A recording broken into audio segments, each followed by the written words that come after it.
Welcome into the GA Scumbags, your crazy uncle's favorite Duke football podcast.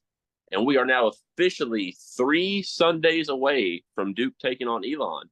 With that being said, it's time to wrap up our conference previews with the ACC. I'm Tyler Lester, as always, joined by Noah Lunsford. And Noah, back-to-back pods, we've got a special guest on with us. Why don't you introduce him real quick? Yeah, we got the one of the OG Duke football podcast community members, the legal Mamba, as some might refer to him as. Also, just an absolute ball knower of Roman history.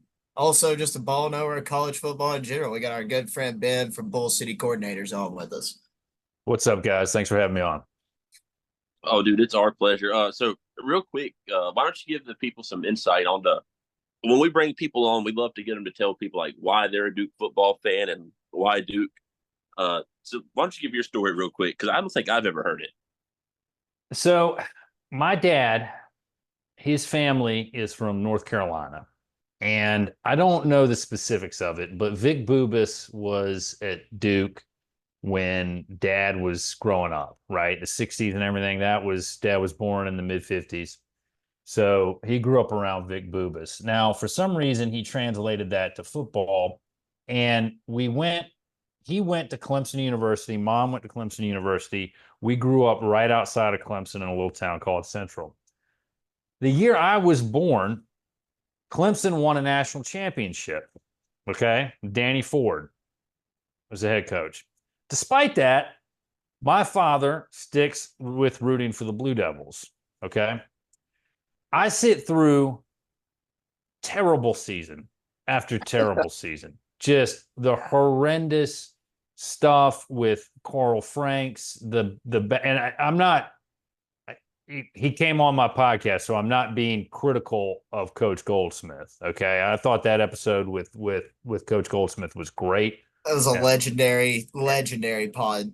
And looking back on that time, I think, and I said it to him, and I'll say it again, Duke made a mistake by firing him. He did have that winless season, but he was turning the program in the right direction. But I remember at the time, my thought process was different. I was a teenager. I was impatient. Winless season with him.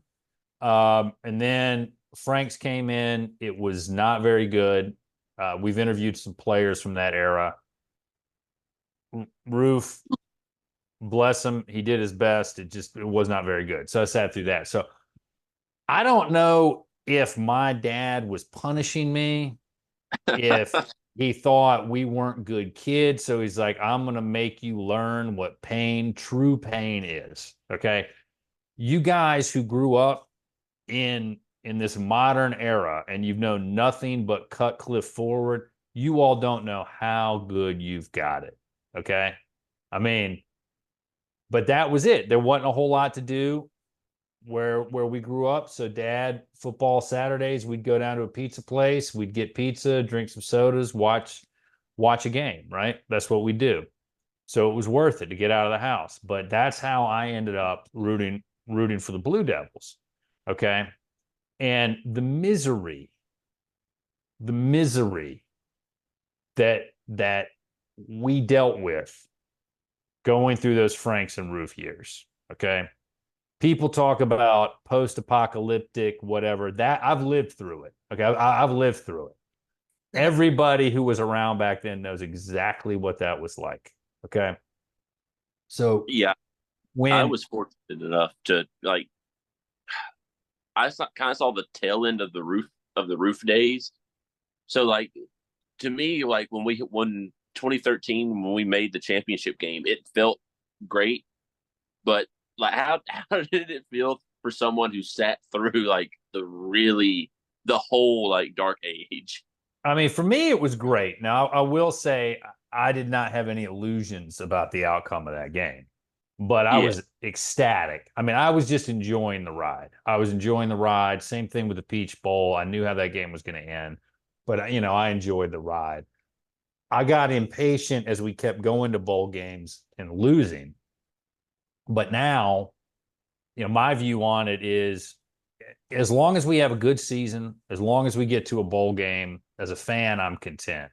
I will say, though, that I called my dad after the prior coach left after Elko left, which him leaving fine the way he left, I think we all probably would agree that was just terrible way to do things. Absolutely. Yeah. And I called him and I said, Dad, why didn't you just let us grow up Clemson fans? We could have been rooting for national titles. Okay. Why did you deprive your children of that? You know, I frankly, if it's not too late, I want to start a Department of Social Services investigation against them. And where was my mom in all this? What was she doing?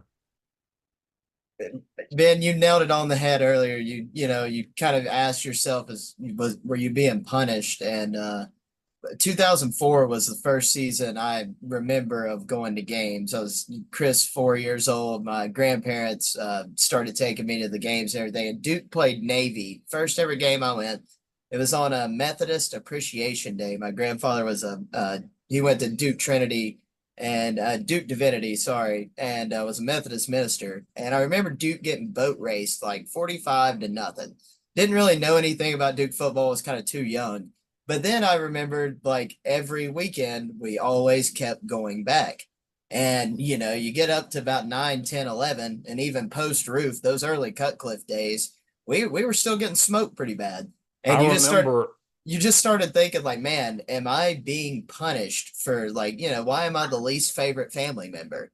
And, Right. you see it through and you're like, man, okay, it wasn't as bad as I originally thought, but it also kind of just feels like, cruel and unusual punishment to make kids sit through games like that. Look, I remember that season. We were living in an attic apartment in Charleston, South Carolina, me and my wife.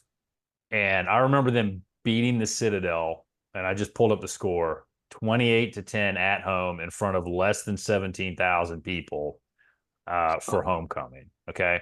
But what I really remember about that season was that was the year Duke beat Clemson. Okay. 16-13 on a last second field goal. Okay. I remember listening to it on the radio. Okay. Up in my attic apartment, and it was just amazing. The best thing about it was I worked at this sign company in Charleston. It's called Anchor Sign. Okay. And back then they did a lot of signs for Blockbuster stores, for Quiznos stores, I think they did Starbucks back then, a lot of cash advance stores. Okay. And so there were a lot of young guys working there, like guys just out of college, guys my age. And we had this thing that we would do where we would send around an email that made it look like a store related email to somebody if their team lost. Okay. So each client, excuse me, had a 2-letter prefix. Okay. So it'd be alphabetical. So one of them was AD. So I sent this email to a Clemson fan. Okay. Sent it with high importance, AD-1613, like it was the store number, right? Okay. Because the way we coded the stores, it was the 2-letter prefix and then the numbers. Okay. So high importance. He opens it up thinking, oh my God, there's something about this store. And I think I'd put it either Clemson, South Carolina, Durham, North Carolina. So they'd have they'd know where it was. He opens the email and it's the picture of the Duke kicker getting carried off the field after the win. Just legendary Duke lore. I mean, what a time to be a Blue Devil. Oh man. Oh, dude, that I wish it kind of sucks because everyone has like their hardships, and I still remember my first game. It wasn't as bad as Noah's first game, thankfully, but I remember I had been watching Duke football since like 2008, but my first game was the 2014 UNC game, and I remember it was like I was in eighth grade. My grandpa was like, "Hey, I got you these tickets because me and him are the only Duke fans in my entire family. Like the whole reason I became a Duke fan was because my family's all Carolina fans. I thought it'd be really funny to, just kind of piss them all off. Mm-hmm. So, and then it just, turned into being a Duke fan. So we go to that game.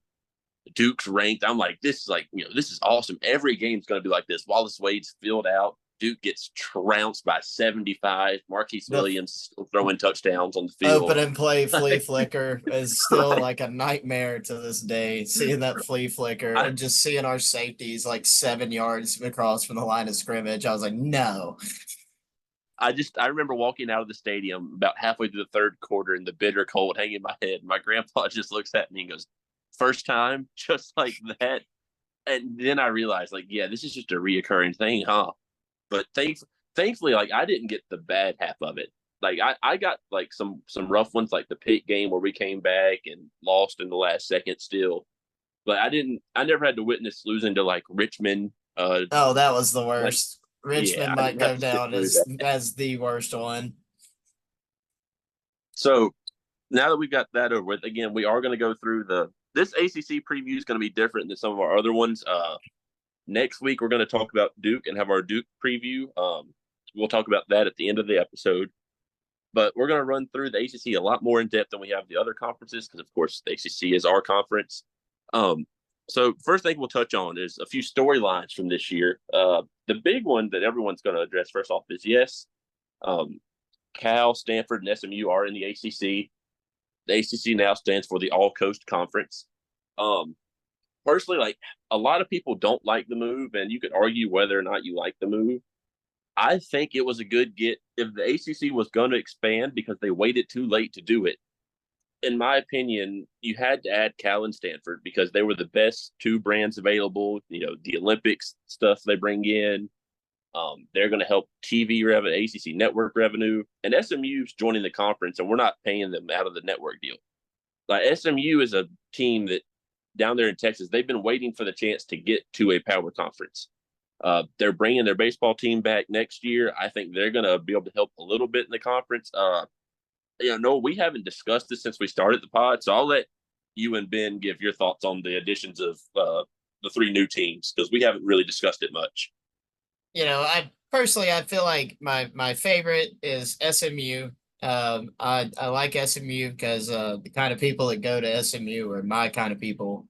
They're like the App State of Texas, kind of scummy. Love it, love every bit of it. They know how to party down there in Dallas, so I'm all about that. They also, like you said, are pretty much doing this out of their own pocket, which is awesome. And then Calford, I mean, that's honestly out of all the Pac-12, with what the Big Ten took, and not the Big 12, what just the Big Ten took. Calford coming to the ACC is just about the equivalent of like seeing like Utah and Colorado in the Big 12 to me. I think those are pretty equal, powerhouse names, have kind of lacked recently, except Utah football, give them their flowers. But I think it'll come around. I think the additions were great. The ACC had to make a move, and I think all three of those were probably the right call. So the way I look at it is I saw an article, I think, from the Richmond newspaper saying that these three schools could bring an additional $600 million to the conference. So if that's accurate, then I don't know what the complaints are, other than maybe there were some better teams out there and we were asleep at the wheel. But $600 million is $600 million, right? So I think bringing those schools in is a good thing, particularly the SMU element of it. I think that's going to be better than people realize, especially because they're deferring a lot of money. So I think that's a good thing. Cal and Stanford, I don't know how much those two schools will bring football-wise, because that's really what matters here. So we just have to wait and see. But it got the conference more money, and the people who were complaining about the conference were always saying, well, we don't have enough money. This gets you more money. So I think it's a good thing on the whole. Yeah, I mean, it's like you said, football is what reigns supreme. And at the end of the day, like are Cal and Stanford football powerhouses? Not at all. But they've both been relevant, and they both have shown like there's no reason they can't be 9-10 win teams consistently like a Florida State or Clemson is in the ACC right now. They just truthfully the Pac-12 was a disaster of a conference anyways. And from the ACC's perspective, like now people on the West Coast are going to get ACC games, and half of them have probably never watched an ACC game in their life.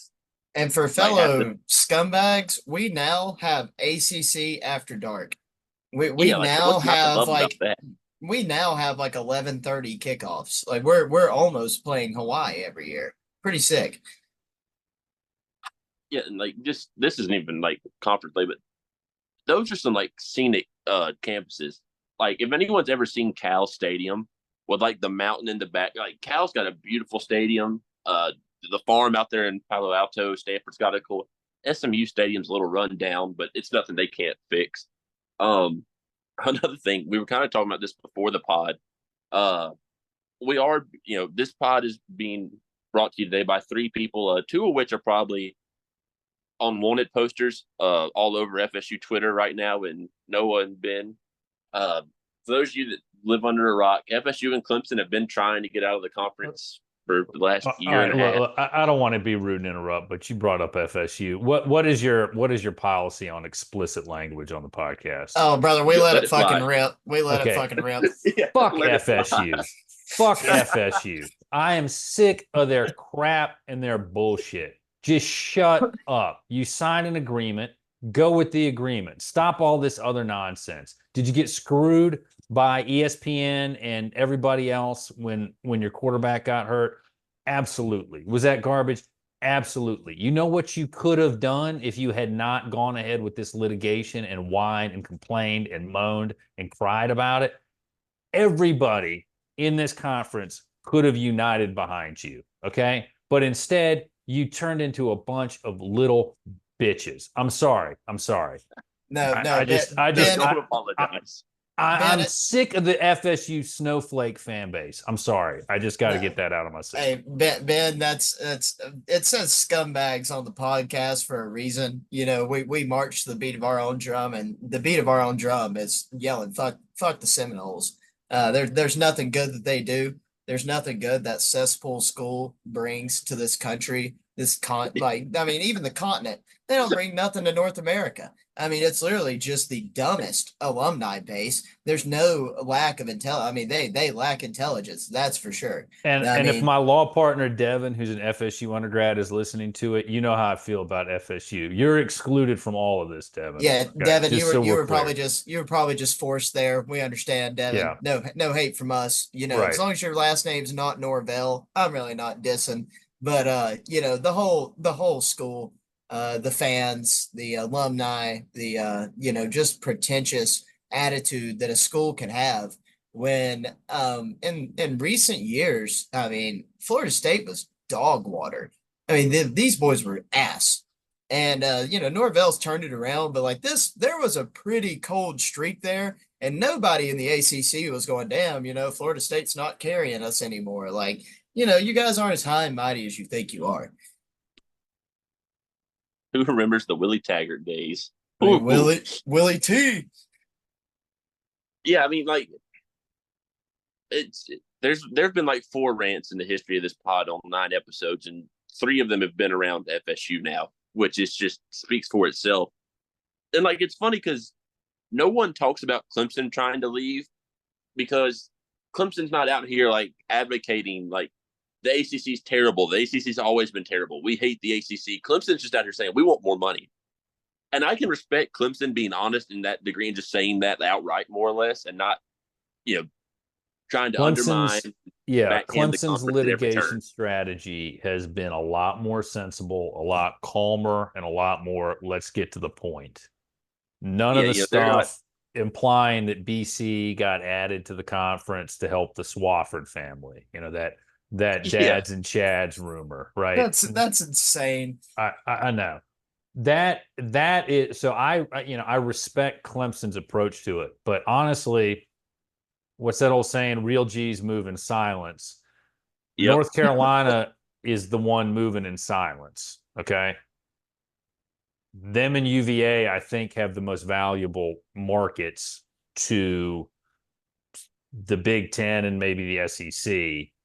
They are the ones moving in silence. So I'm just saying Clemson's handling it fine. FSU's handling it like a bunch of crazy people. And the schools that aren't saying a whole lot, but that probably want to get out are the ones you got to look out for. Yeah, I think that's the thing that some people have acknowledged and some like don't is the whole UVA UNC thing. As much as Clemson and FSU are good football brands, if the ACC was to dissolve right now, the number one fight would be over UNC. As much as I can't stand that school, Mac Brown pisses himself every night. I can't stand that place, but they would be the top team that the SEC and the Big Ten would fight over to get into conference right now. It wouldn't be Clemson, it wouldn't be FSU. They would fight tooth and nail to get UNC into the conference. And it's just wild, like you said. They're the ones that you haven't heard a peep out of. Bubba came out and said that he wanted to stay in the ACC, and then you heard some of the board wasn't happy about him saying that. And other than that, you haven't heard anything other than that Magnificent Seven BS where they all met in Charlotte and reviewed the grant of rights and found out they were kind of screwed. So that's enough off the field stuff. Let's talk about some stuff on the field. First thing I want to talk about is 3 new coaches got hired this year in the ACC. Bill O'Brien's back in college at Boston College. Of course, we hired Manny Diaz, and then Fran Brown is gone from Georgia to Syracuse, and he did not get arrested on the car ride up there, which is a good start for Syracuse fans. You get worried anytime you hear Georgia in cars. So, I think all 3 of the new coaches, they were absolute home run, slam dunk hires. I think Manny's going to do really good here at Duke. It might take a year or two. I think Bill O'Brien and Boston College is a match made in heaven. And I think Fran Brown, he's already got Syracuse. Like, he's getting recruits in there. He's working his tail off. What do you guys think about those guys? That motherfucker got Kyle McCord like 2 days after he took the Syracuse job. I'm pretty damn impressed. Tampering or not, I'm pretty damn impressed. To get Ohio State starting quarterback to bite to go to Syracuse, pretty impressive. And I don't understand why there's like a lot of McCord hate. I feel like the dude is a great quarterback. I feel like the pro style system might not have been for him. But, Syracuse definitely seems like it's going to be a team that's going to air it out. And I'm cool with that. Syracuse football, when it's relevant, it's pretty cool. And, as Isaac Blakeney fans here, we also own Syracuse for life after the absolute ass whooping that he put on you guys. But, still looking forward to seeing them, see if they'll succeed with him. Of course, Manny, we've discussed it a lot on here. I think he's fine. He'll be a good hire. I think the only way we have an Elko situation with him is if Franklin shits the bed for 2 more years at Penn State, doesn't beat Ohio State or Penn State. They're going to Ohio State or Michigan. They're going to can him after that. And if Diaz has moderate success at Duke, you're going to see them. Diaz will be on a plane to good old Nittany. And, not the biggest fan in the world of what Boston College kind of did after, making a bowl game and winning it last season. But, I'm all in on Bill O'Brien and super hyped that he's still in the football world.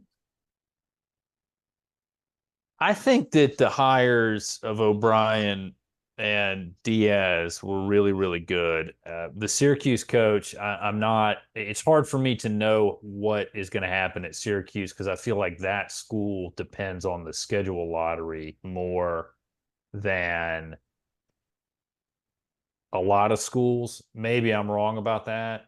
Boston College is a unique mix, and I think it's going to be hard for Boston College to really, really get back to where it was in the Big East and when it came into the ACC. I think that's just going to be very challenging. Of the 3, I think the Diaz hire has the best chance to be the most successful. I think O'Brien could last longer just because the expectations at BC are probably lower. And I do think the risk of Diaz getting hired somewhere else is real. But, man, the way he got done at Miami, he could easily turn into another Cutcliffe and want to stay at Duke because there's security at Duke, and he feels like the Blue Devils gave me a second chance, and I appreciate it, and this school is going to treat me right. The Nina King and the rest of the administration, you talk to the reporters, the journalists who cover that school, they'll all tell you the same thing, which is the Blue Devils are slow moving. Duke is a slow-moving institution, and it takes its time to get things right. And man, if you're a head football coach, almost every single day of the year you're recruiting, not just recruiting high school players, but you are recruiting to bring in, or to keep rather, your own players who are already there. I mean, how many portal windows opened up in the offseason, right? Oh gosh. And I just think Diaz might appreciate what he's got in Durham. I was messaging with someone not long ago. I said, you know, Diaz could really, really thrive in Durham, taking the old Cutcliffe, don't forget how to count to six motto, right? Yeah. I mean, and I don't mean that to be degrading or disrespectful to Cutcliffe. I'm just saying, as long as you're getting Duke to bowl games, I think we as a fan base and as an institution are going to be very happy. Right? Yeah, Duke's not going to fire a guy for 3, 7, and 5 seasons. Absolutely not. Correct. So, I mean, I just think, maybe it's because it's Friday. Maybe it's because I've had a little bit more to drink than I planned. And so I'm a little bit, chiller. I just think, I think Diaz, I think he's got a real chance to be the best of the hires. Yeah, I want to piggyback off of that real quick. That's kind of been my stance on it, and thankfully now Duke is slow moving in a good way. In the past, they were slow moving more or less with football because, like, White, the former AD, and a few other guys didn't really care about football. Whereas now it's like they're slow moving in the sense of they want to make the right decisions, as opposed to slow moving versus they don't care. And the thing with me, like, it sucks to say, but realistically, Duke's not going to be a 10-win program every year for 7 years right now. Like, if Manny comes in and goes 6-6, 9-3, 7-5, 8-4, 6-6, that's a good 4 year. That's a hell of a 4-year run. Like, you've got to kind of go through those 6-6, 6-6, 6-6, 7-5 seasons before you can get to those 10-win seasons. Brother, I just want enough wins to go to the Gasparilla Bowl. I need the beach and just warm don't send weather. me to Detroit. I'm tired of going to places where it's cold, man. Just win enough games to go warm. That's all I'm asking for. I just want to say I missed out on the statue in Birmingham of the Roman god. I mean, that was a real that was a whiff on my part, man. Yeah, bad miss right there. Yeah, of all people, you missed out on that? It didn't click in my head when we were there. I didn't catch exactly what it was until later, and I got no excuses, man. I just got to take full responsibility for it.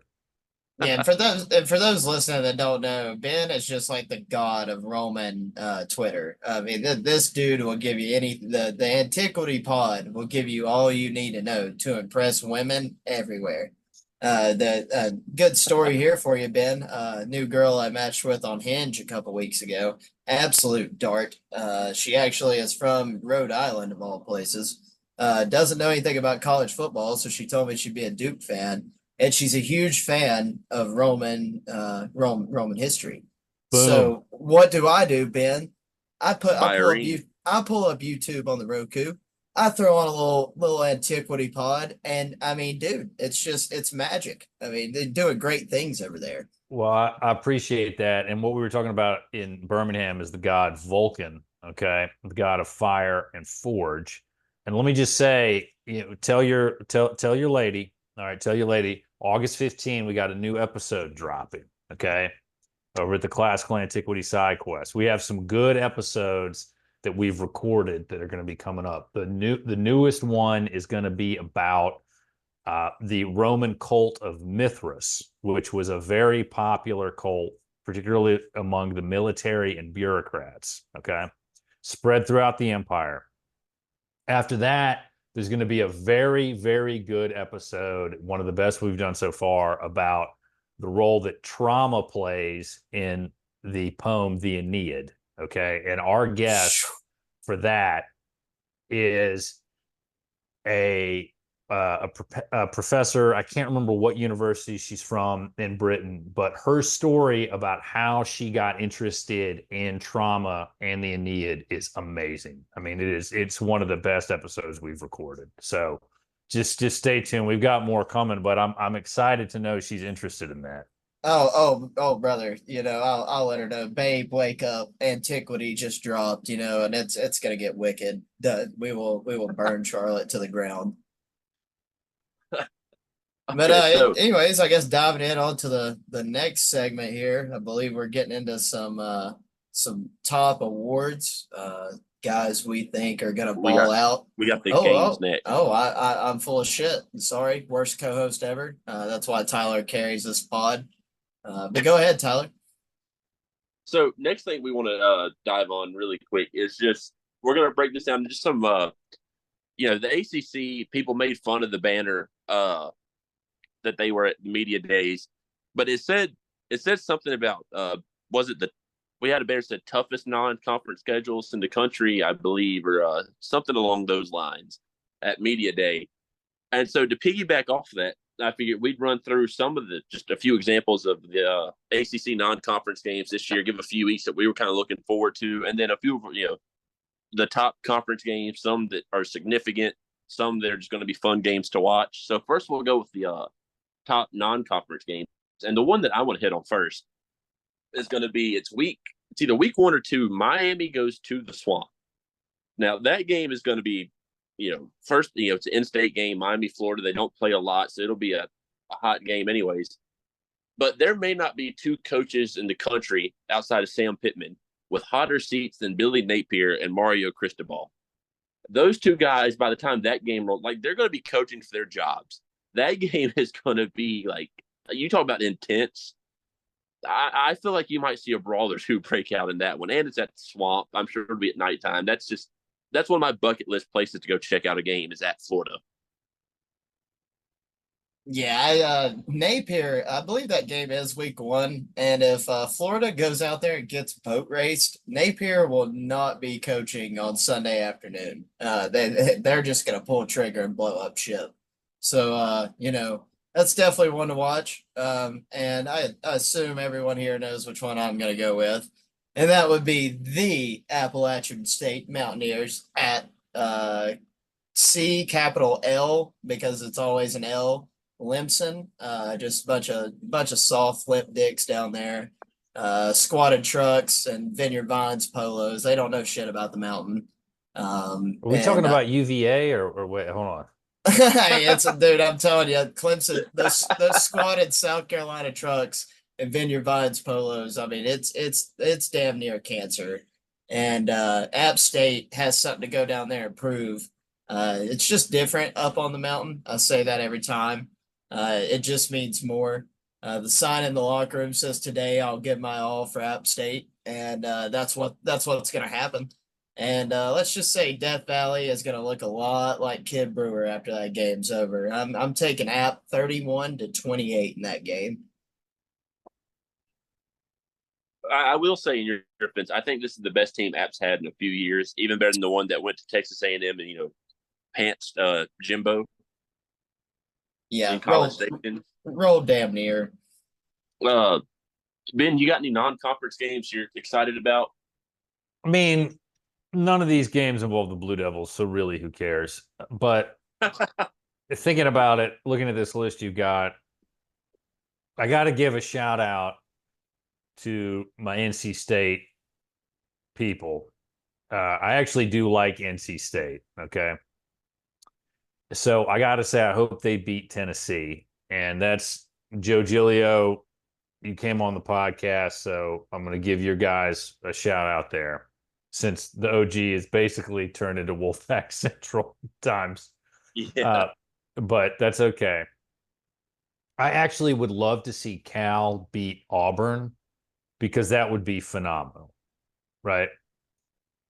That would just be like the greatest thing we could ever see. That would be such a coming out party for the ACC. If Cal beats Auburn, I will be insufferable on Twitter for a day. I will go find every SEC fan I can and just start chanting the ACC at them all day long. Well, I mean, I would hope it would be for more than a day, but then Yeah, I've got to shout out to my buddy Blacksburg Chris, who doubled as Mac Brown last season. that was an all-time moment. Filming that, recording that was about impossible, by the way. I can imagine. It's one of the greatest pods I've ever just It- had the chance to listen to. It was not easy to get through that. When he started talking about what was it, the logo, Argyle, and he's like, Yeah, Argyle is useless. You get from the blue to the white and you just fall apart like us in the second half. Just But I gotta say, VT and Rutgers, if you ever get a chance to go see a game at Virginia Tech, you have got to go. I was pleasured. The one game I've been to at Virginia Tech was the Thomas Sirk overtime thriller game. So my experience is probably better than most Duke fans that have been to a game there. what a Yeah, game. I mean, it's just a great venue. It's just a great venue, and you got to go and you got to check it out. And it's just, That con yeah, it's that just wonderful. yeah, that concrete gets to shaking and it's a wild feeling. Exactly. Those would be my games, though. Those would be my games. Yeah, I haven't got to make it to Lane yet, but I've said on here before, like I would pay the price of admission to walk in for Enter Sandman and leave after that. So I would pay just for that experience. But I can't imagine how loud it and like the stadium itself is actually like really nice. Like I love how they got it laid out for like the limestone and everything there.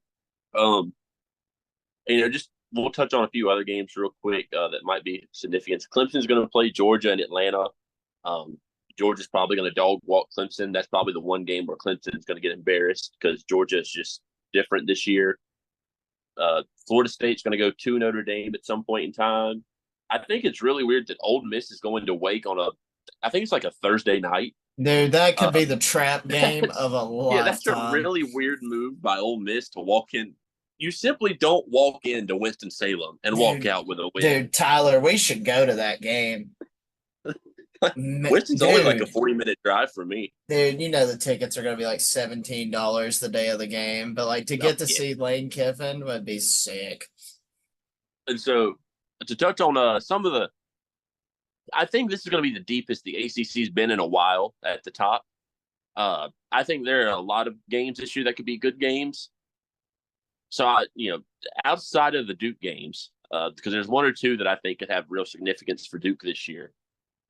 Florida State and Georgia Tech play week 0, or it's technically week 1. They're the Labor Day game this year in Ireland, and I've made this claim on Twitter for weeks now, and I'm making it again to the public. Georgia Tech is going to beat Florida State in Ireland, and that it's just going to happen. I have no it's just gut feeling. I've felt that way for a long, and it's not just because I hate Florida State. It's just something tells me Georgia Tech's going to go in there, and it's just going to be one of those weird. Georgia Tech plays the weirdest games you've ever seen. And I hate that we're going to Bobby Dodd this year because I hate Duke Georgia Tech games. They're always so clunky. Like weird things happen when Georgia Tech's involved. I feel like the only time we could like confidently not be worried about Georgia Tech games was when Jeremy Cash was on the field. He single-handedly won like 3 Georgia Tech games. I got much love for that. But another one I'm looking at, kind of one of my bigger ones. I think that Miami at Louisville has some pretty big implications. I think Louisville is one of the better teams in the ACC this year.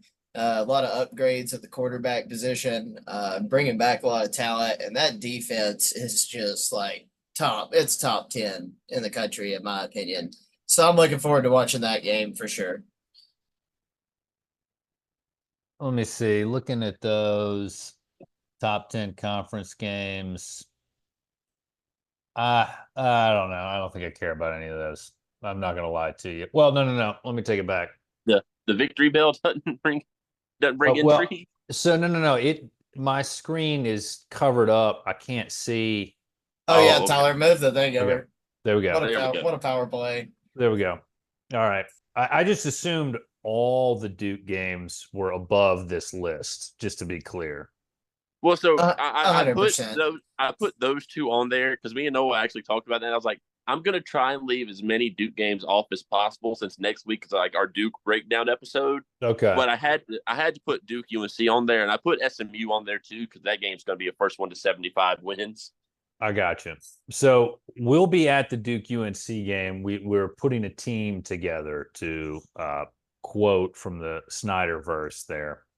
And it's going to be as awesome as the Snyder cut was when we see Duke beat Carolina finally. Yeah, it's been too long. It's going to be fantastic. But other than that game and other than every other Duke game on the schedule, I would have to say I would love to see Virginia Tech beat Miami. Yeah, absolutely. I'm close by to Blacksburg, and I like Virginia Tech.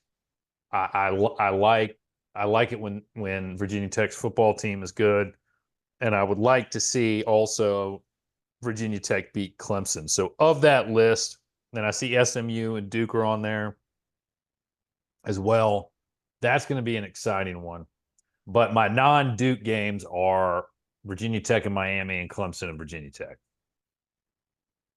Yeah, I think the Virginia Tech Miami game's always fun. Like it's one of those Big East rivalry kind of games, and it's one of the if Virginia Tech can win against Clemson or Miami, just one of those games, it'll feel like they're back in the right direction because the ACC was better or at its best when Virginia Tech was like rocking, and then Fuente came in and ruined everything that Beamer had accomplished in a matter of 2 seasons more or less.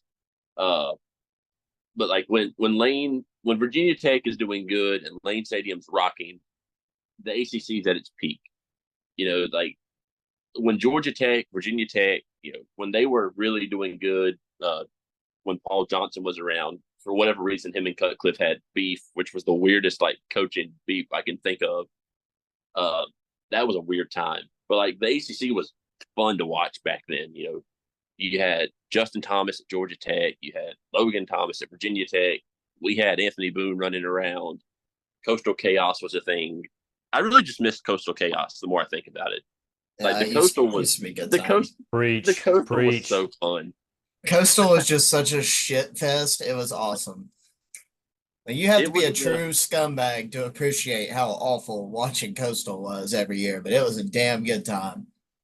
It was what's that one quick? It was the best of times. It was the worst of times. It was ugly. Just let everybody know I have just now switched to a vodka soda instead of a cider. So continuing this train.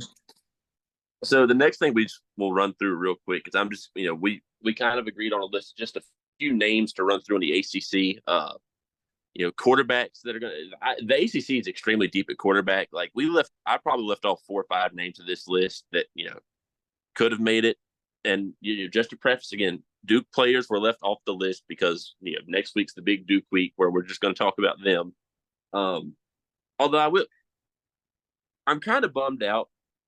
Just this is going to be a little tangent.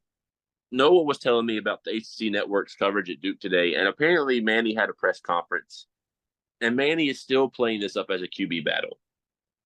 And I'm not mad in the sense of it's a QB battle because if Loftus is better, then Loftus should play. What makes me mad is if Duke spent $1 million to get someone in here from Texas, and we spent $1 million on a guy to come play backup quarterback, and then spent $7 on an offensive line. I mean, it's just it'll be absolutely sickening and be the most Duke thing to ever do. But here's the other thing, though, is I think we could all agree that Loftus is really good. Yeah. Right? Oh, absolutely. What he did as a freshman was elite. So my only point about that would be it's not necessarily unreasonable to think that he just turned out to be better than what Diaz and the rest of the staff expected, right? Yeah. Because we said at one point, and I kind of still think this, I still think Murphy ends up ultimately starting this year, but I'm of the belief that Murphy's a one and done here, no matter what. I don't think he plays a second year in Durham. That Loftus would be the guy next year, anyways. And and we've both said like we're high on Grayson. To me, it's more of the like. What's the word I'm looking for here? To me, it would look really bad if we paid $1 million to a guy in NIL to come be a quarterback and he sits a bench. Like that would just irk me a little bit. But I want the better guy playing quarterback, I'll say that. If Loftus is better, Loftus should play. I agree. And I think Loftus just really, there's something about that kid. I mean, there's just something about him. And if he turns out to be that good, I think that's a good thing, right? Oh, absolutely. The word gets overhyped and overused all the time now, but people say guys are dogs. He was dog. Yeah, you watch him play to be a freshman and thrown into the spots that he was thrown into. It was a very tough ask. Never forget of anyone. Never forget when that wise ass on Facebook last year told me I was what was it, an incel or just a flat out idiot because I called Grayson Loftus a dog. I mean, they literally. I was like, okay, old man. I was like, get ready to meet death's front door, you jackass. Yeah, the Duke Facebook fans are an interesting bunch. It's fucking. They were the same awful. ones complaining about the Devil's Deck and all that stuff because we're taking 3,000 seats out of a stadium we can't fill. Brother, we could take 20,000 seats out of that joint. And we wouldn't fill it up. Cam Ward's in at quarterback at Miami. He's transferred from Washington State. Me and Noah have some disagreements on that one. We'll get to later. Tyler Shaw's he came in from Texas Tech to play at Louisville. Haynes King is back at Georgia Tech. Preston Stone at SMU is a guy that a lot of people might want to learn real quick because he's going to light people up. Running back is also. If you need to get out of just one thing real quick, if you need to get out of some serious tax debt and you're a sports bettor, go ahead and lay that Preston Stone Heisman money line or Heisman bet and let that ride. Yeah, the dude just slings it, and especially in that system they run, they're just going to be fun to watch. Running back, ridiculously strong. Damian Martinez is in from Oregon State at Miami. Jaden Ott and Amari Hampton are probably two of the top 5 running backs in the country. Phil Maffa feels like he's been at Clemson for 60 years now, but he's back again. You look at wide receiver, the one that sticks out, we were both talking, Conception's back at NC State. Xavier Restrepo's at Miami. Those of you that don't know Eric Aomaner at Stanford, dude, get ready to learn. Get ready to learn tree. That guy is ridiculous out there. Tight end, Jake Burningstool, Jaheim Bell, Bryson. There's not much there. Defensive line, there's actually a lot. Noah's big on Ashton Gillot from Louisville. Kamen Rutgers back at UNC. It's a UNC defensive player, so you don't know how that's going to pan out. Probably not very good. But, the people are high on them. Linebackers, Barrett Carter's a top 3 linebacker in the country at Clemson. Power Eccles, again, another UNC player. You just don't know. Cam Arnold is the closest thing to Luke Kuechly Boston College has had at linebacker since he left. You look at the secondary, there's no real one strong guy that stands out. AJ Terrell's brother at Clemson is probably the closest thing. Safeties, again, there's, I think secondary play in the ACC is going to be down all around. Jonas Sanker at UVA is back, and he had 90 tackles last year, so I'll throw him out there. Kickers, we have the GOAT and Big Rod Todd, of course. Big Rod Todd. Andres Borregales at Miami's got a leg. He had 260 yarders last year. There's some names to throw out for you guys to be familiar with as the year goes on. Now, this is going to be a fun segment. We've compiled a list of what I'm going to call, seat temps. Everyone does this, cool as you're not getting fired. Mild, you might, a bad year push you on the hot seat. Hot seat is you better win or, you're gone. In the cool department, I'll run through it. And if you guys have any disagreements, by all means, let me know. I don't think Mike Norvell is in any danger this year. As much as some Clemson fans want him to be, Dabo's not going anywhere unless he takes a job. Doran's probably got a lifetime deal at NC State. Jeff Brom Wait, just wait, won. wait, wait, wait. Let me just say something about Dave. Okay. All right. Would it not be the most NC State thing possible for this season to go belly up and then State fire its coach? Oh, dude, I told Tyler this. I literally think yesterday. I'm pretty sure I told him this yesterday. I was like, State's literally gonna go 7-5 this year. I was like, they're either gonna go 7-5 or 11-1, and I'm banking 7-5. I So just I've always said I've got one of my best friends actually graduated from State, and the joke I've always made with him is whenever State has expectations, it's the worst thing that can happen to them. If you tell State your expectations this year are 5 wins, they'll win 8-9 games. But you tell them you're a 9-win football team and they won't win 4 games. It's the weirdest thing in the world with them. that's my whole point. And water finds its level, right? So my point is State has all they have, to quote Ghostbusters, they have the tools and they have the talent. And I think Doran is a very, very good coach. He's done better than everybody else, it seems, who's been at State for a long time. As long as I can remember, he is the most successful coach there. Okay. But what I am also saying is there is a pattern, right? So who on this Zoom call would be shocked if the bottom just fell out on State this year? I would love every second of it. I mean, I don't know if you saw this, but we're playing State on their senior night, and how funny would it be for that team to just have underachieved all year, and then like Duke's just out there like breaking every fucking record they possibly could this season, breaking every idea that people have put in place that they're going to be 6-6 or so.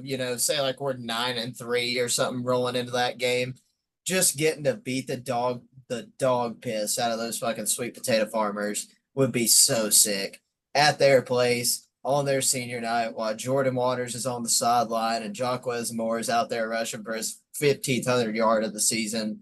Like, I mean, I want it bad. I want it bad. Yeah, I don't know that I would be shocked at all. It's just it's kind of like Miami in the sense of I've never bought in on State before. I've always said, oh, they'll win 7. When we get to my predictions, you'll see, and I'm going to hate myself saying this, I've bought in on State and Miami big time this year. Yep, that's going to get you nowhere. So anyone listening to this, if you're a bettor, go ahead and just go bet the under on State's win total right now and thank me later because I'm bought in on the Pat. Buy him a beer. Yeah. So, after Dave, rounding out the rest of the coach I'm calling cool, we got Jeff Brom. He just took Louisville to an ACC championship game. Rhett Lashley at SMU is getting ready to get, now that they're in the ACC, they're going to give him a few years of leeway. Troy Taylor at Stanford's, he's rebuilding a program that, from the ground up. For the mild, I put all 3 of the first-year head coaches on. I don't think any of them, no matter what happens this year, are in any trouble. I think, Narduzzi, Brent Pry, and Wilcox, they're at Pitt, Cal, and Virginia Tech. All 3 of them, if they don't perform this year, I think next year could have a hot seat. All 3. Narduzzi's kind of falling off a little bit. Virginia Tech just wants to win. Wilcox has been at Cal for 8 years, and this is the best team they've had. I think Clawson is leaning more on the cool side than the hot seat, just because he did just take Wake to a ACC championship game 2 seasons ago. Brent Key at Georgia Tech, I just love Brent Key. I'm a Brent Key fan, man. Yeah, like I love that guy. And then for the how hot can seat, you not be? I mean, how can you not be a fan of that guy? Just a cool dude. Like it, he was an offensive lineman at Georgia Tech. He coached offensive line at Georgia. Like you talk about football guys. He is a football guy. Dude, him and Jeff Brom, like you just know those guys could slam a million beers. Like I just, he's one of he's just one of those coaches that I would love to play for him. On the hot seat, I think Cristobal, his seat's already on fire. I don't know if Tony Elliott deserves to be put there or not because he's had to endure a lot at UVA in 2 years. You had the that tragedy with the 3 players that got shot and killed. He had to go through that, and they put the rest of that season on pause. And UVA, like the program itself, wasn't in the best of shape when he took it over. He's been in a really tough spot, but at the same time, I don't think if he has another bad year and they go 2-10, that puts him at 8-26 in 3 years. I don't think they can keep that. And I didn't really think about it this way, but Ben decided we should put Mac on the hot seat. And the more I've thought about him bringing that up, I think he's onto something there. Personally, I hope he's gone today because I want Larry Fedora back. That's just me. Give it hell though, Ben. Give us the Mac Brown rundown here. Well, here is where we're coming down on it, and he's been back in Carolina since 2019. So that's 2019, 2020, 21, 2022, 2023.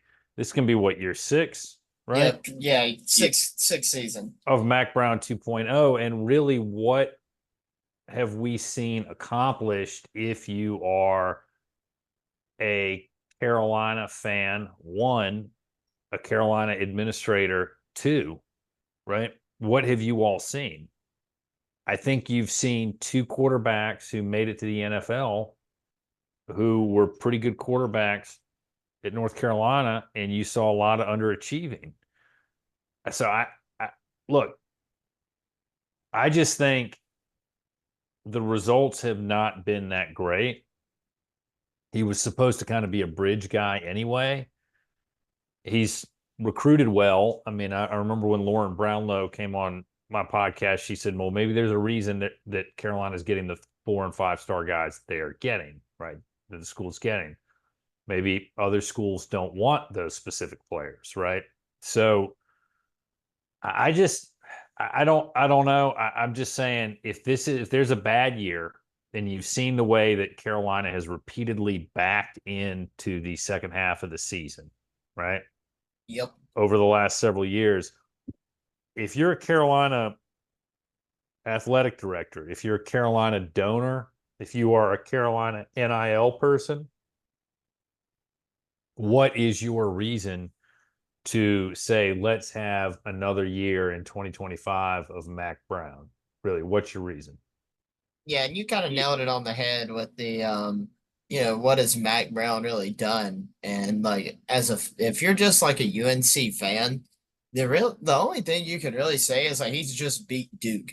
Like he's gotten smoked by State, hasn't won many big time ranked matchups. Like you were pointing out, the second half of the season has literally chewed his old ass up and spit him out like he's a nursing home food.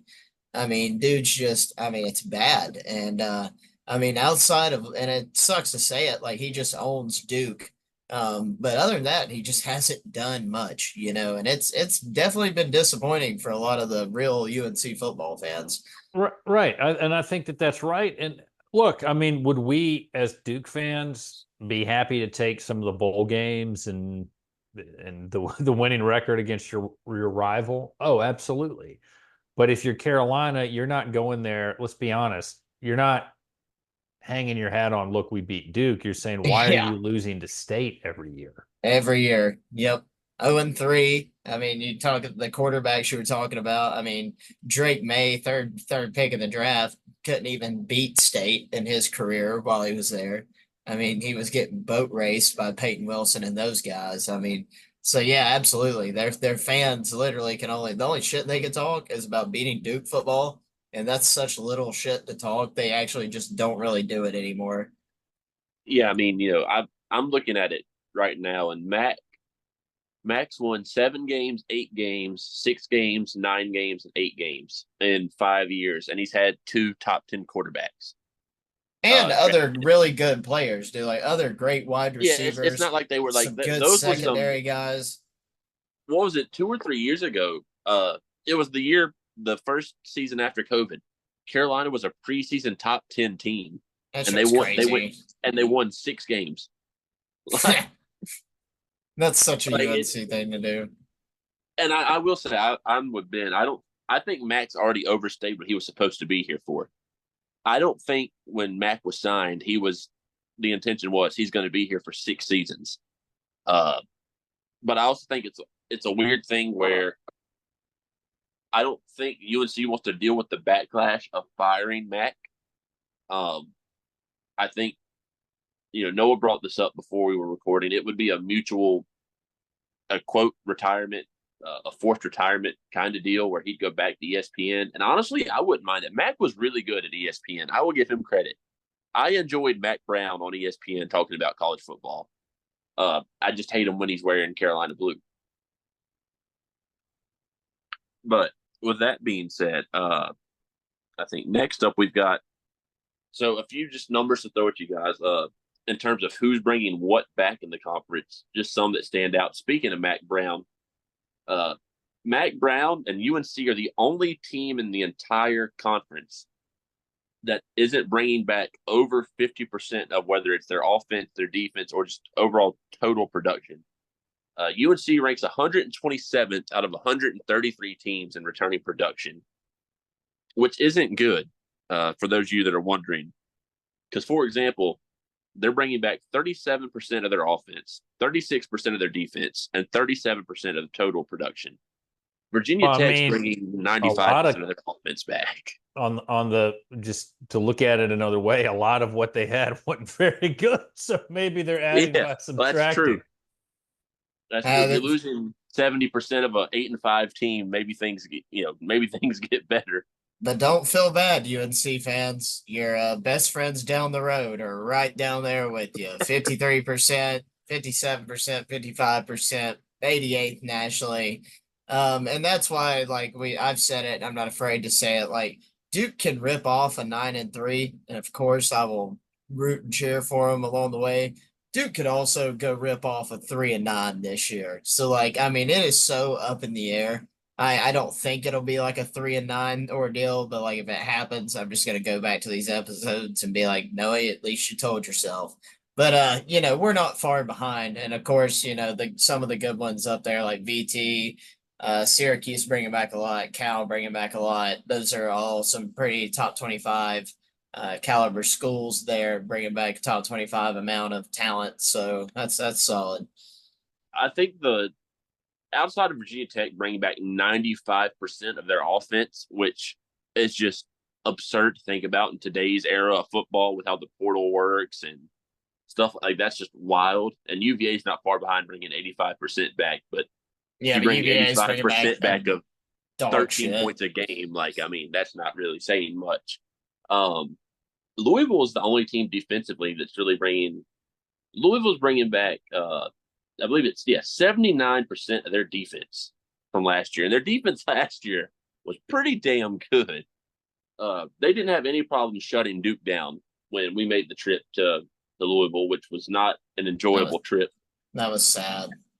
That was kind of the beginning of the wheels falling off on the back half of our schedule.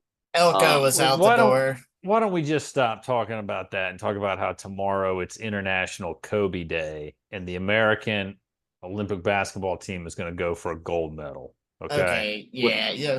Let's get away from sadness. Let's talk about that and about how LeBron James at his age, and I know you have the stuff you want to talk about, but I am not reliving that misery that unfolded against Louisville. I'm just not.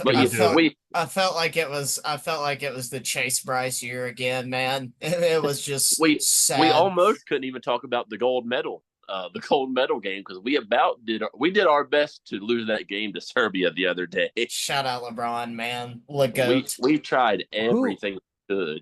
Who was the idiot for Serbia who thought it would be a good idea to talk to LeBron James? Yeah, that's what in the world was that guy thinking?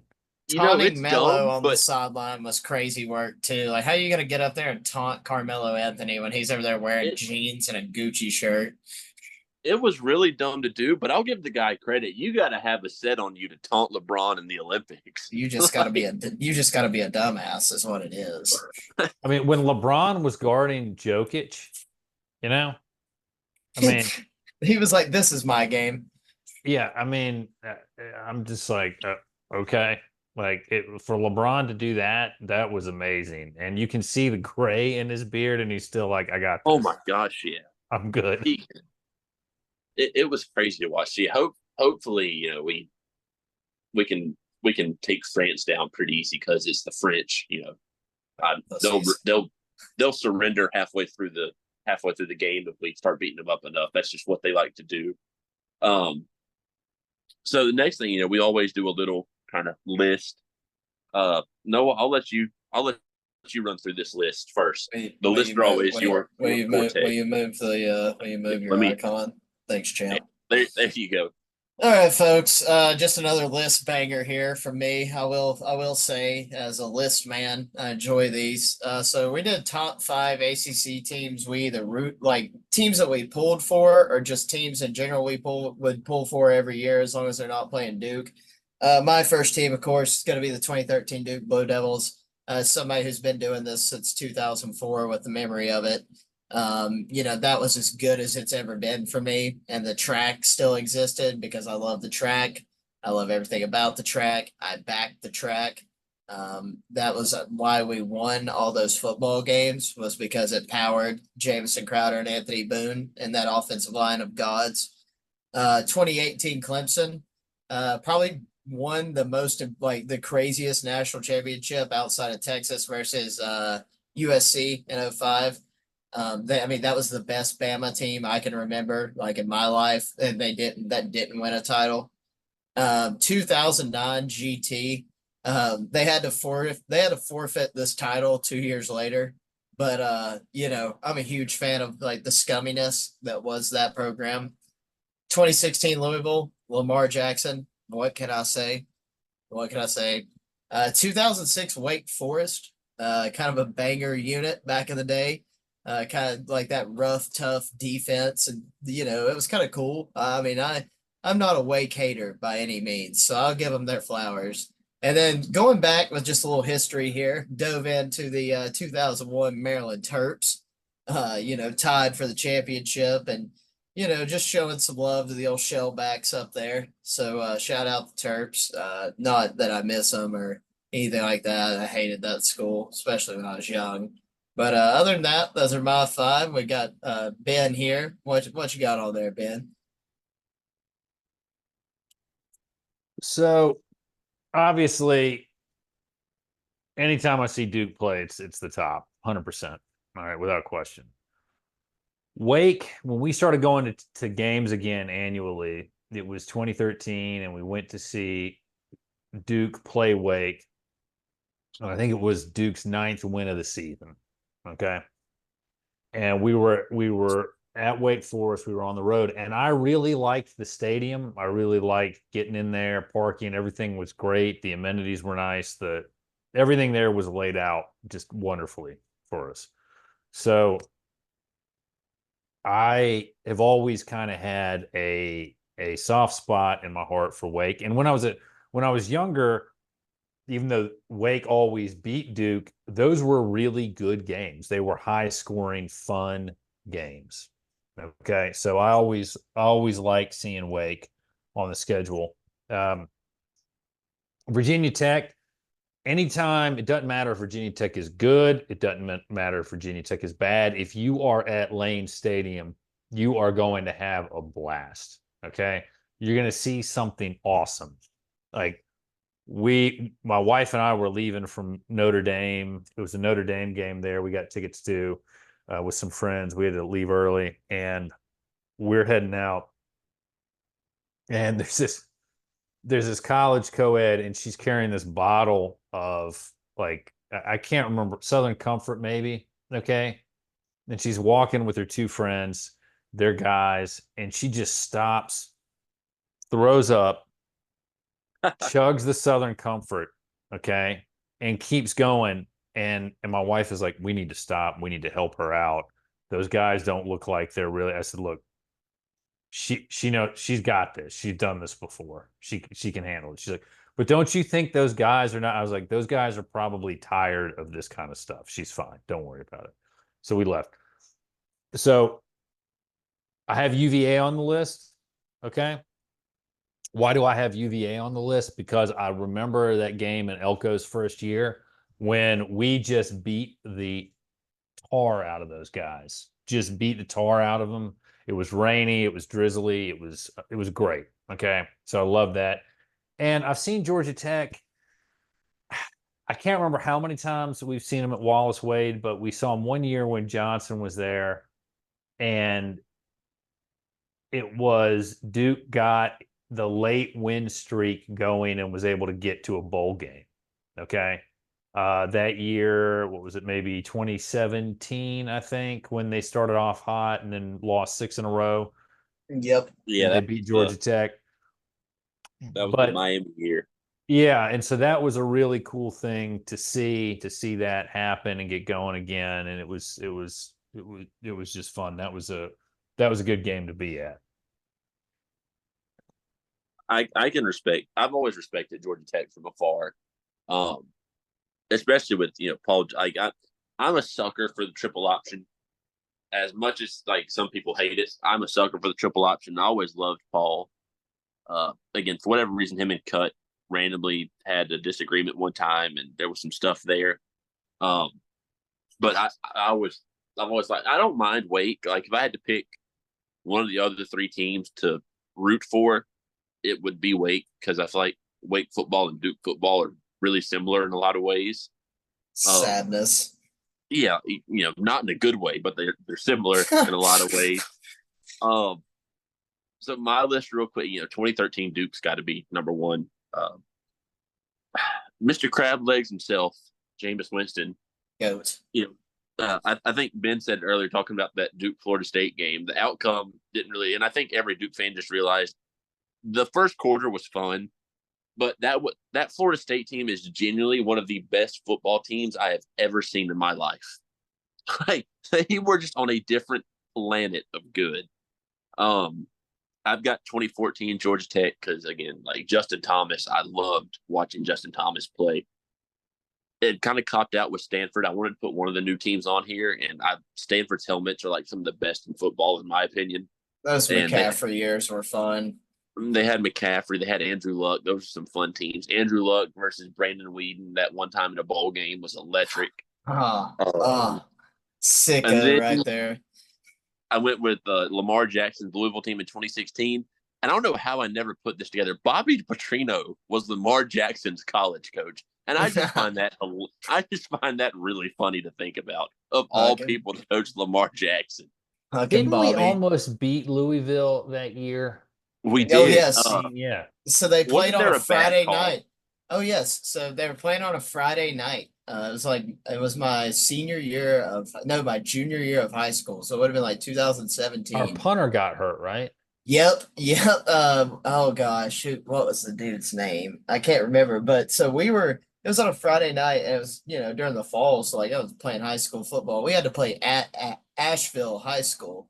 Asheville's a lot better at football than McDowell ever was. So we're getting like murdered in our football game. We go into halftime, and I'm just expecting Duke to be getting murdered, just getting dog walked. And so I pull out my phone, and the score was like 3-7, and it was in the third quarter, and I was like, Lamar, I was like, huh? I was like, it's lagging. Well, they ended up losing that game, like 13-10, I think it was, Tyler. Yeah, it was really low scoring. Oh man, dude, what a legendary Duke thing that would have been, to go out and beat Lamar on the road. Like, what a missed opportunity. And I don't remember what happened like in the moment, but Duke's become really synonymous with losing big games at nighttime like that on controversial calls. I'd have to go back and watch. There was a call that happened in that game that either gave Louisville the ball and like they were marching to win, or like it stopped us from going to win. But I remember I'm pretty sure it was like a roughing they didn't call a roughing the kicker was what it was, and like he got murdered. Like I remember it exclusively like there was something in that game that went down, because the Miami game started it, and then Duke just got on a really bad run with officiating. Like, Jeff Flanagan can rot in hell as far as I'm concerned. And now the UNC games have happened, but again, no more sad stuff. We're Duke's a happy football school now. Happy fans, happy life. Yeah, what do Duke fans have to be sad about? Nothing.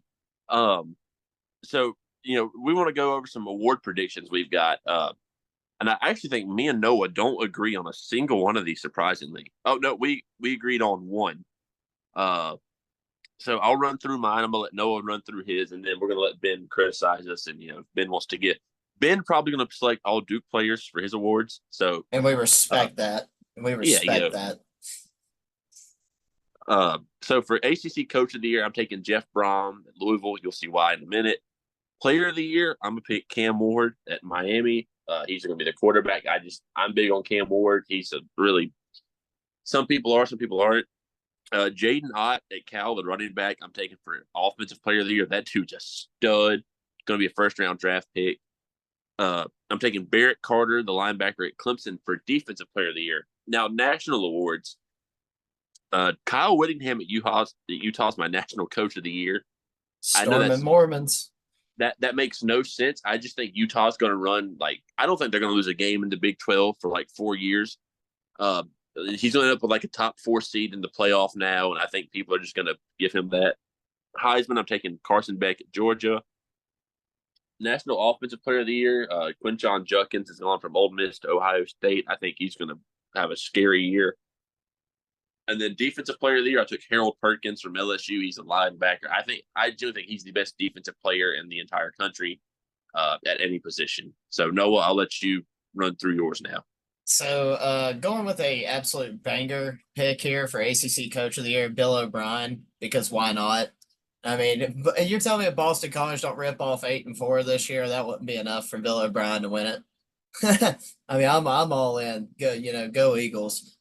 Player of the Year and Offensive Player of the Year. I know Player of the Year is usually, or more than likely, going to go to a quarterback, but I just believe Jaden Ott is going to be a top 5 Heisman finalist. So I'm all in. Defensive Player of the Year, Ashton Jalot. Dude's a tank. Also, I will say this on ACC Defensive Player of the Year. If I had to pick a dark horse, and it's a Duke plug here, I'm picking Trey Freeman all day. If you want to make some money on a bet, that's who I would put it on. National Coach of the Year, as everyone knows, I'm a Texas homer, and this is the year. Sark is going to be taking home that. Undefeated SEC team will get that award. Quinn Ewers, Heisman.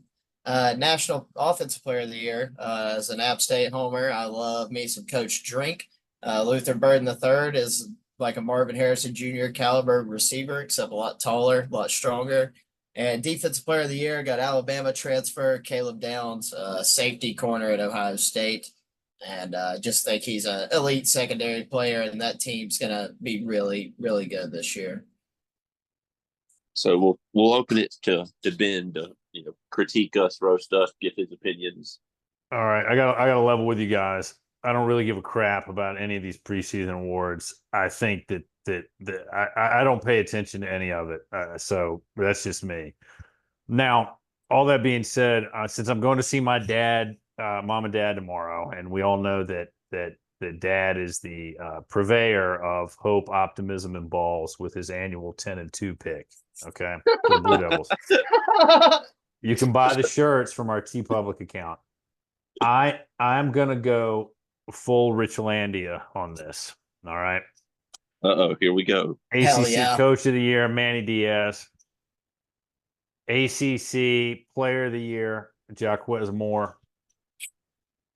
ACC Offensive Player of the Year, Malik Murphy. Defensive Player of the Year, Ty, Chandler Rivers, and Trey Freeman.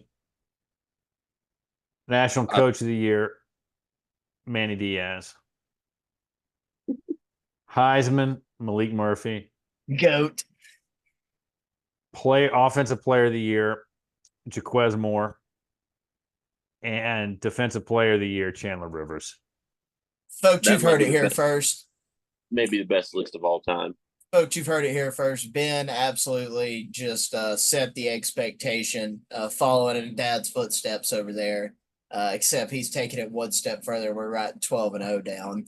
I didn't say that now. I didn't say that. But let me just say this. Player of the Year was tough because Rivers was in consideration for that too. I think, and me and we'll talk about this more next week. I think Stinson is the one in the secondary that has a monster year. I think Rivers is going to be thrown away from a lot because I think people are going to try and test the rest of Duke's secondary, which is the only reason I was skeptical about him having a big year. He's talented enough to have a monster year, but I think they're going to try and pick on the rest of the secondary and just not throw at Rivers. So I think the rest of the secondary might be a little, I don't say iffy, it's just unproven. But here's the thing. Here's the thing too, and I think that makes sense. Is I didn't even mention Jordan Moore, and I didn't do that. That's true. Here's why: because we're going to throw to the tight end finally.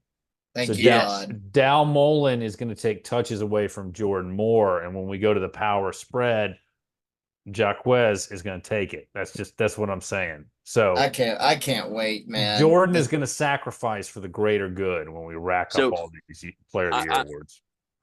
It's funny you mentioned that. I put a thing in Section 17's Facebook page earlier. Shout out those guys. They do it. I love them.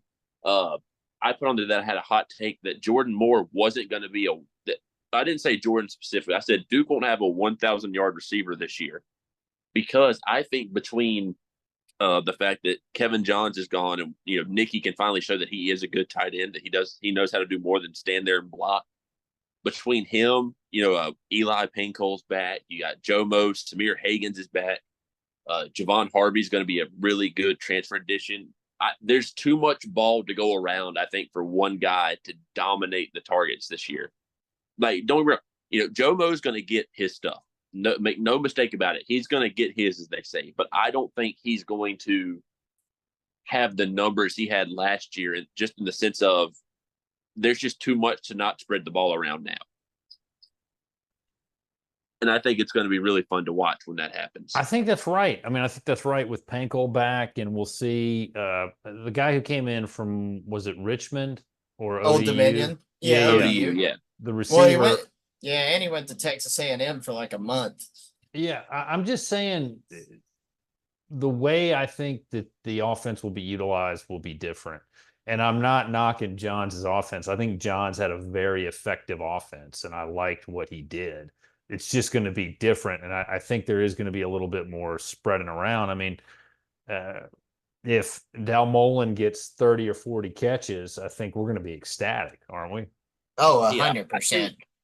I think the big difference, like you just said, is Johns' offense was more methodical. I don't say he didn't take as many chances, but it was more of a, drive or march the ball down the field, take a little bit of clock. We played fast, whereas Brewer's offense is going to be, blink and you miss it. I think that we're going to take a lot more chances, which in turn could lead to more turnovers. I think in terms of watchability, Duke's going to be more exciting is the best way to put it overall this year. Like it's going to be a lot. The pace of play is going to be through the roof. Johns was a solid OC. He was just a tight end Nazi. Like, that was his only problem. He just fucking had it out. He was not going to get them guys no love. It was odd how much Nicky didn't get the ball last year, because he's a really good tight end. So is Hasley, man. Hasley's going to be a beast, man. I'm excited to see Jeremiah out there. I think that guy, I think he's he's way more athletic and, being younger, a little more fresh on the body. It'd be a great rotational piece in that lineup this year. So, I hope it'll happen. I hope it'll happen, but I'm holding my breath. Yeah, that's the best thing to do as a Duke fan. Yeah, well, why is Duke ever giving us reasons to do something like that now? So next thing, real quick, we'll just run through mine and Noah's playoff projections. So, this is kind of to recap what all we've talked about the last few episodes with our conferences. I've got Georgia winning the SEC. Noah has Texas. I've got Oregon winning the Big Ten. He's got Ohio State. We both have Utah and Clemson winning the Big 12 and SEC or ACC. They're not in the SEC yet. For the G5 selection, no shocker here. Nova's gone with App State. Roll near. Roll nears. Usually I'd back them up, but just to be different, I went with Boise. At large teams, I've put Notre Dame, Ohio State, Texas, Penn State, Alabama, Ole Miss, and Louisville. Noah's opted for Georgia, Ole Miss, Mizzou, Oregon, Penn State, Notre Dame, and K-State. I'll tell you, get ready to learn Avery Johnson. Yeah, again, we won't bore you guys too much with all this stuff. For our playoff projections now, my semifinals, I've got Georgia, Clemson in a rematch, and I've got Oregon, Ole Miss, and if that happens, that's going to be such a fun game. Fucking lane train. Yeah, I've got Georgia and Oregon in the championship, and I've got Georgia again spanking Oregon and winning it all. Noah's got Texas, Clemson, and Missouri, Oregon. I think both of those would be fun. He's got Texas, Oregon in the championship, and then he's got Texas winning it. So we both agree that Oregon's going to be the second best team, no matter what. Hook them. Yeah, we're in boxing agreement that Oregon's the second best team. They're just not going to win it. And so lastly, we've got our ACC standings predictions. We'll let Noah get to his in a second because he's going to have to apologize to a few people. I'll just run through mine really quick. I've got Clemson. That's a little wrong. I've got Clemson at 12 or 11-1 because they'll lose to Georgia in week 1, and I don't think they lose again.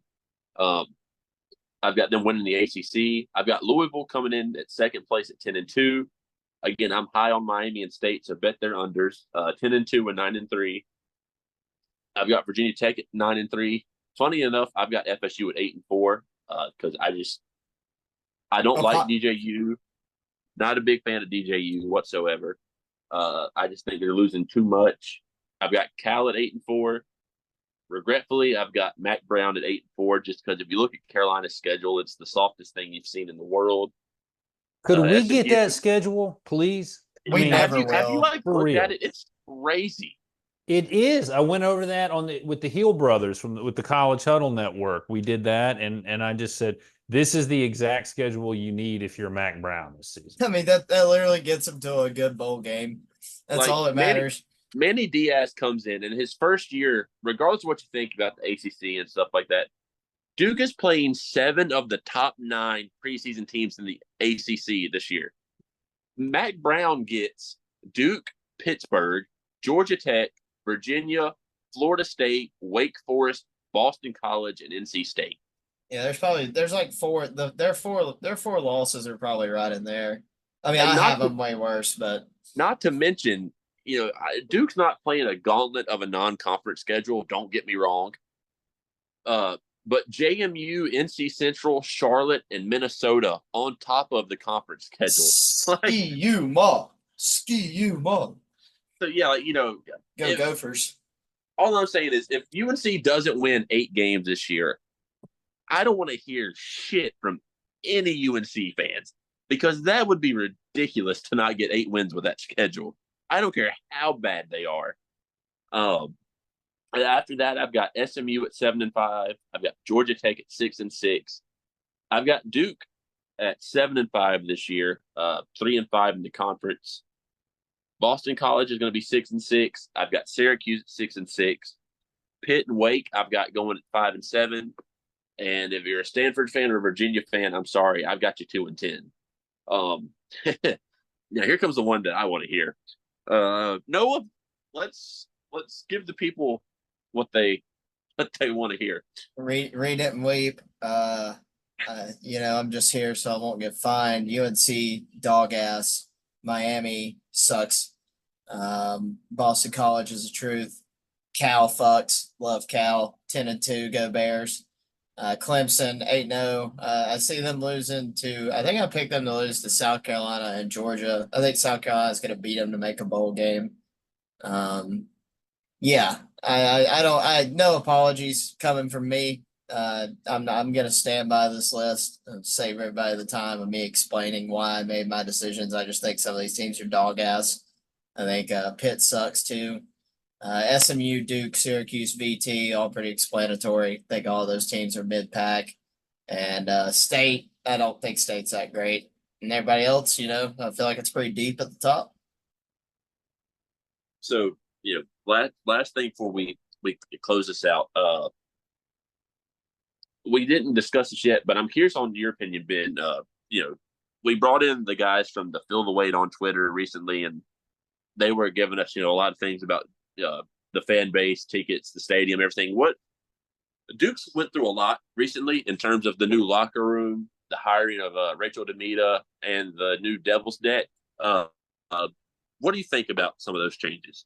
I think all that's great. I'm going to answer that in a little bit more in a second. But I was looking at both of your predictions for Syracuse. I just want to read everybody the Syracuse schedule real quick. Ohio Bobcats at Syracuse, and Ohio is not a bad team, but still.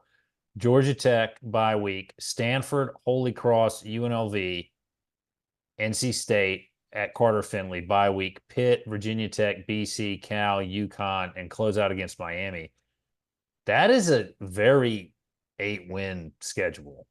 Yeah, it's manageable for them for sure. Right. I'm just saying, like, if you're watching us, if you're looking for a surprise team, Syracuse is one of those, and I think Virginia Tech is poised to have a pretty good season here as well. But on your question about the changes, I think they're all great. I talked to Steve Weissman about this, and losing 5,000 seats is only going to matter in games against Clemson and Notre Dame. Let's be realistic. So it's unfortunate, but at the same time, I don't think it's really the end of the world. I think that's actually a good thing. There's a commitment to the game day environment there. I've got to get back actually to somebody from the Iron Dukes. They were trying to get me to buy some parking spots. I just haven't had a chance to email them back. But I mean, I think everything that the school is doing is saying the upgrades to the Yo Center had been planned for a long time. But everything that's happening is saying we're committed to football and we're serious about football, right?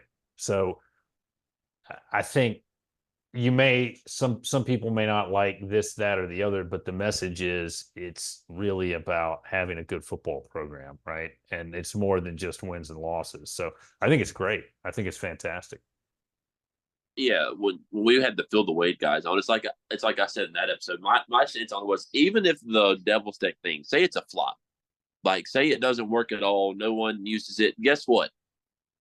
Duke showed initiative to try to like push the envelope and do something for the fans, which is more than I think they've done since I can remember. Coolest thing Duke ever did for me was send a flag with my season ticket package. So yeah, this is up there for taking first place. And like it's the Rachel Demita thing, like that to me is the really cool one. Like I don't know, I love her. I don't know like what tie-in or how she got on with Duke football, because she's like exclusively usually only done basketball in her career. But that is like a huge thing for Duke, because with the brand we already have, like as a school, Duke's Instagram for whatever reason has a massive following compared to like its other social media sites. That's going to be really cool for us to do. It's if the product on the field can just hold its own for a year or two, I think we could be getting ready to enter like a really fun time to be a Duke fan with the things going on around the stadium, within like the program, the facilities. And it's all because, again, you can't give Nina King enough flowers for what she's done for Duke and Duke football specifically. And on top of, she's got Kara Lawson in, gave her extensions, the extension to Chris Pollard, the commitment to help baseball so we don't get screwed out of hosting a baseball regional again. Softball is on an absolute tear. I love Duke softball. I love everything about Duke softball, man. That shit's so much fun. Nina King just, she can't do anything wrong right now. It's like she's on one of the hottest streaks an athletic director's probably ever been on. But with that being said, of course, we want to thank Ben for coming on. Next week, we're going to have our Duke season preview. We're going to run down one final rundown, give you guys like stat leaders. We're going to break down the schedule game by game, give predictions on that. And Noah, someone's coming on next week, aren't they? It's going to be actually in 2 weeks. He's moving next weekend, but as you guys all know from one of the more recent pods, our boy Brandon Feebster, former Blue Devil, just good friend of the pod, guy we like to just shoot the shit with and talk ball. He's going to come on. I believe it's going to be like the Elon breakdown episode where we sit there and shit on the FCS. And just like give you guys some more stories about his time at Duke. And yeah, just absolutely appreciative of Ben coming on, spreading his knowledge about the ACC extensions and schools trying to leave, just talking ball with us, shooting the shit, having some drinks. It's been a good time. Hey, Make thanks. make sure Oh, go you ahead. call into Ben's hotline Yeah. too. I could use some voicemails, and I appreciate you guys coming on. My schedule's cleared up a little bit. I thought this year I might have to do just like 3 or 4 in-season podcast episodes. I'll have to wait and see how it plays out with my calendar, but I hope that I can do as many as I did last season because it was a lot of fun. And I enjoy the fact that the Duke Football Podcast brand is growing, and I really appreciate you guys having me on. This was a lot of fun. Oh yeah, absolutely. Um, We'll definitely have you on during the season as much as you want to be on for any game episodes, anything like that, my man. It's yeah, been a if you want to blast. come on to our podcast week 5 and be a Mac Brown impersonator, we're looking for one. If you want to put the shoe on the other foot. Well, I think I got to ask my dad his prediction, and if it hits the over, Blacksburg Chris may make a second appearance on the pod. Hell Oh yeah. boy. Well, like I said, this again, be on the lookout. Make sure you're following us on X, GA Scumbags. We're on TikTok. Shout out Krim for all he does and getting us, videos out there. We're on Instagram now, and again, everyone who's followed us on Twitter, like we can't thank you guys enough. We're 600 followers in like 5.5 months. It's just ridiculous. Make sure you leave a like and subscribe on the video. Hopefully, we'll be back on podcast like Spotify and places like that relatively soon with football ramping back up. And until then, DDMF.